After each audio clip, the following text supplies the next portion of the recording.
Hello there and a very good morning to you. Welcome back to News Center here on KTN News. On the day we are covering for you the closure of that National Elections Conference. We're also monitoring campaigns by Jubilee. Today, President Uhuru Kenyatta is expected to be campaigning in Busia County, and we will be bringing you those pictures as soon as he arrives. We're also in Nakuru County for that groundbreaking ceremony for the Kabarak University Hospital. Gideon Moise, Senator Baringo is the chief guest there, and we'll have more details from there. In studio with me, these two gentlemen. On my extreme right is Silvanus Osoro. He's a lawyer, as well as aspiring MP South Mugirango, and next to him is Charles Kipkule. He's a political analyst. And as we continue to look at the state of the race, gentlemen, remember before we went to Nakuru County, we're talking about that ruling that we're looking to from the Court of Appeal on the presidential elections. Will they be announced from the constituency level or the national level? And NASA has made itself clear that if in fact the decision by the High Court, which held that they should be announced from the constituency level, is overturned by the Court of Appeal, then they will ensure there is no election. And you said, despite the fact that you support NASA, on that one you disagree. Kipkule, your thoughts? Well, I think this threat, the veiled threat by opposition that they will not participate in the election if the court's ruling goes against them, is really unfortunate, and it should not be coming from leaders at this time and age. We want leaders who commit themselves to the rule of law, and what should be coming essentially from the leadership from both sides of the divide is that we are going to abide by the ruling of the courts, because that then becomes the position of the law. And then as we head forward towards the elections, then that also inspires more citizen interest and also interest in the elections.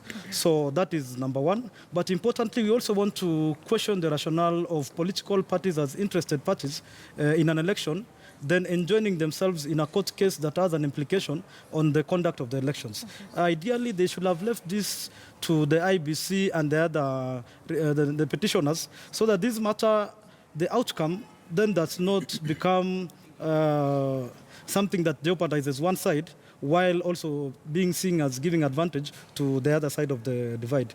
And it's really good to see that when you saw what Jubilee did, they said we are not going to enjoin ourselves in this case, and secondly, we are going to accept the outcome and carry on with the outcome of the courts. But the position of the IEBC really should be just trying to avoid just getting caught up in these many issues that then put them at crossroads with the main players. And the unfortunate thing about this court ruling is that, or this court process, the litigation currently in court, is that it has now put our country where we are faced with an issue of it's either black or white. We need a gray area in between and say, yes, there is merit in the argument that we want constituency returning officers to declare results at the constituency level as final. Okay. But also there is merit in having a national returning officer who has power to declare these results. And the issue is we give him a grey area to say if at all there is a blatant and open case of an abnormality in the results, then we give them an opportunity of verifying and probably even correcting these results and getting the right position as was declared at the constituencies. Yeah. Yes. Now, there's something that I feel should be said here. In as much as we are condemning the opposition, actually, I'm also condemning the opposition. There's also something that we need to look at keenly. There are two questions, both from in the side of the opposition and the executive. One, this matter was first placed before court. The petitioner was actually a civil rights activist. The petitioner wasn't, initially, the petitioner wasn't the opposition or NASA or CORD or whatever. The petitioner was a civil rights activist. Went to court, placed a case seeking definition by the High Court, which is, of course, which has jurisdiction to define the matters, to define the Constitution, and interpret it. And then now, the question now is raised on the appeal part, that once the decision was made, or the judgment was made in the High Court, which became a precedent, we saw a lot of responses from both political divides, and more questions were raised mostly from the executive side, which were so much against that ruling. which followed again the IEBC going to appeal the ruling by the High Court. And IEBC's argument has been that they sought interpretation because the chairman of the IEBC understands his role as he's the one to announce, he's the returning officer for the presidential election. Exactly. So the appeal is not to contest according to IEBC, it was to get an interpretation. What does that mean to what the Constitution outlines as the role of the chairman as the returning officer for the presidential election? No, the appeal was actually, that is word, that just word in a statement. But clearly, one can only appeal a matter in court if there is fault in law or fault in fact. So here... There was a conflict. Here, there is a fault. The pleadings were registered in the Court of Appeal because clearly there was proof of fault in fact, not in law. So their defense, they've been fighting on this issue in the Court of Appeal to try and have the Court of Appeal define the role of the chairman, which you've well put. However, now the question is raised here that why is the executive using the Attorney General as an amicus in the Court of Appeal in this matter? I mean, the Attorney General should be, non-partisan. But here the Attorney General as an amicus is in the Court of Appeal to argue his part in defense of the IEBC, which is quite questionable. Two, IEBC, the Jubilee say that they don't want to be enjoined in this matter, just like NASA made an application to have themselves enjoined in the matter as players in this game. But they've placed the Attorney General of Kenya as an amicus in court. Why? I think... and those are some of the questions that should be asked. Yeah. And that is why you see some alarming statements from the opposition. In as much as we do not support those alarming statements, there should be questions as to why we had the Attorney General have his voice heard and registered in court. Well, I think I want to respond to what you said about the issue. I don't speak for the government, but I want to say that yes. we need to draw a clear distinction between the executive and Jubilee. Because when they speak, it is Raphael Tuju, the SG of Jubilee, who said we are not going to enjoin ourselves in this case. All right, and we are let going me to just respect. jump in, interject there, allow me, because I want to take our viewers to a story that we're also following this morning, and then we'll continue this conversation. And it's a search and rescue mission following the collapse of that building in Embakasi.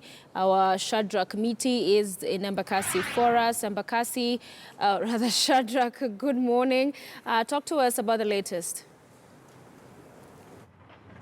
Well, Sophia, good morning indeed. And right behind me, as you can see, we have heavy machinery still on the ground trying to clear the rubble that was as a result of the building that came down about 2 nights ago. That is on Monday night when a 7-story building came down and several people were reported injured, and a few, so far we are being told of about 2 of them have so far died. But that one is still a subject of confirmation, pending a press statement that shall be issued later. After this, when we've finished talking to you, we shall be speaking to the man in charge of this operation, that is Pius Masai from the National Disaster Management Unit, who is going to tell us exactly how far the situation is and how exactly the situation is.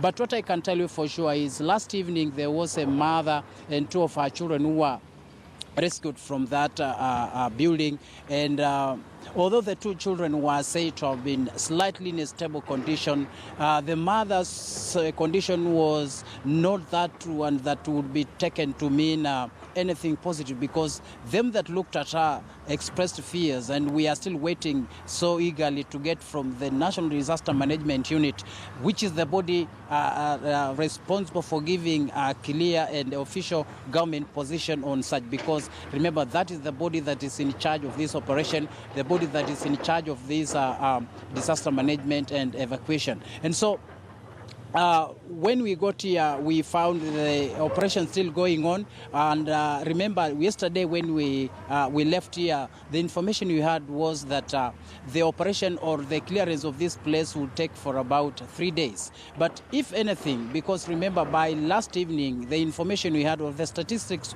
we had, were that about 7 or 6 people were still trapped inside there. And if the numbers we got by last evening are anything to go by, then we are talking of about 5 people who are so far retrieved from there and or rescued from there. And so we are still not so sure about the one extra or the two. And so those are some of the things we shall be waiting to hear from the people concerned here. But perhaps some statistics for you, Sophia, and maybe our viewers, is that the National Construction Authority by yesterday told us that they have so far audited about 5 buildings in Nairobi, 640 of which have been found unfit for habitation. And so, and as a result, the buildings were condemned.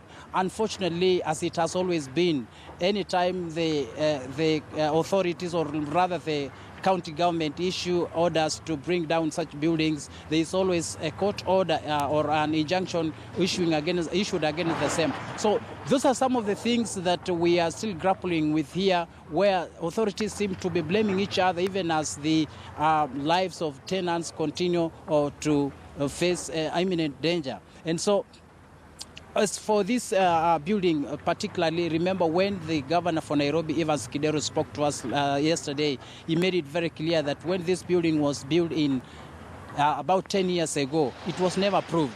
And so even as they seek to get to know exactly what happened, some of the things they are looking into, both the national government and the county government, Sophia, will be trying to find out just how this building was built without any approval from the relevant authorities. And it has been there for 10 years. People have been living there. Remember, we were told that over 120 people are living in this building. And so those are some of the things we are here to get our fingers to, and just try to establish and make sense of everything, even as we move towards the end of the operation, with a view to getting exactly how the situation is. Sophia. All right, many thanks for that comprehensive update, Shadrach Miti, live for us from Embakasi. And of course, we'll continue to follow that story as it develops. Let me wrap up with my guest in studio this morning. And gentlemen, Kipkulei Osoro, the state of the race here in Kenya, 54 days to go to the election. We've seen the president and his deputy hitting the ground running in terms of the campaigns, different parts of the country. Today, they'll be in Busia. It has been a rather quiet look on the other side, you know, NASA, Sunday, Monday, Tuesday, here we are on Wednesday. Not much happening as far as campaigns are concerned. What's going on, Osoro? No much is actually happening. Chini ya maji. Chini ya maji. You know, in the polling centers and stations.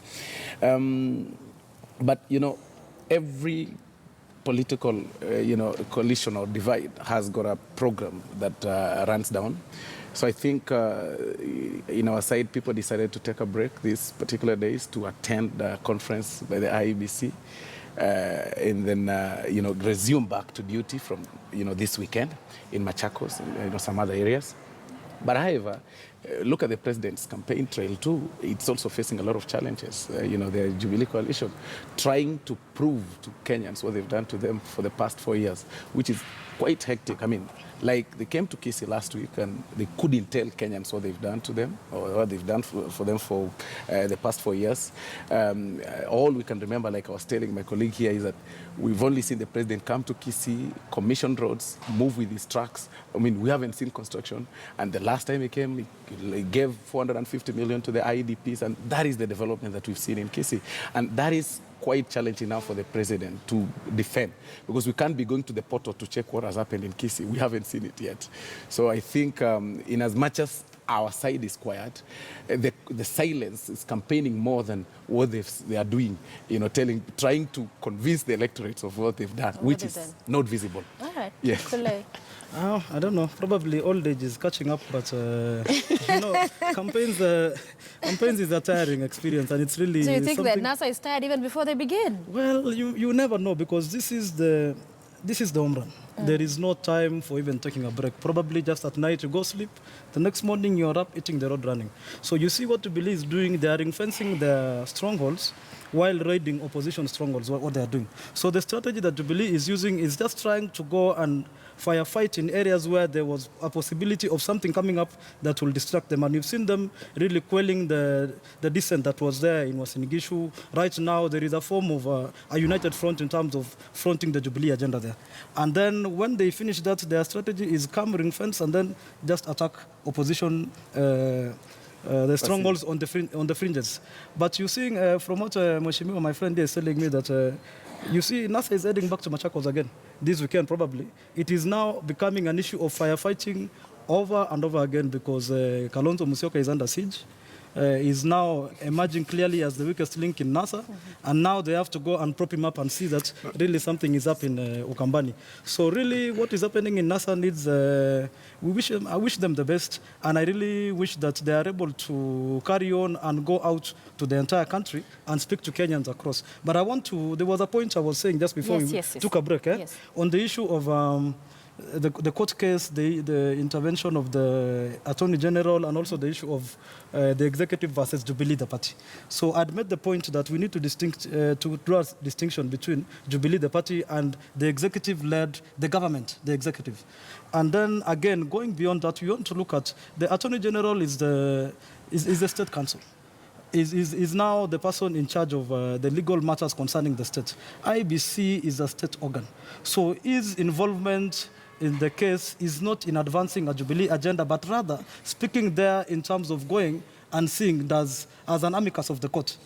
So he's just going there, but not to advance a Jubilee agenda. So what I want us to look at is that it is critical for Kenyans also, as we go forward to these elections, that we have a challenge, of course, in terms of looking at President Uhuru Kenyatta as the president, and on the other side as the... I rarely even hear Uhuru Kenyatta being called the Jubilee flag bearer. It is never said like that because President Uhuru he is Kenyatta. The head of state all the time. All right. Thank you very much, gentlemen. Silvana Sosoro, lawyer and aspirant MP, South Mugirango, Charles Kipkule, political analyst. Has been a pleasure to have you with us. Now, the 3-day National Elections Conference comes to an end today, as we told you earlier, and despite the assurances by the Independent Electoral and Boundaries Commission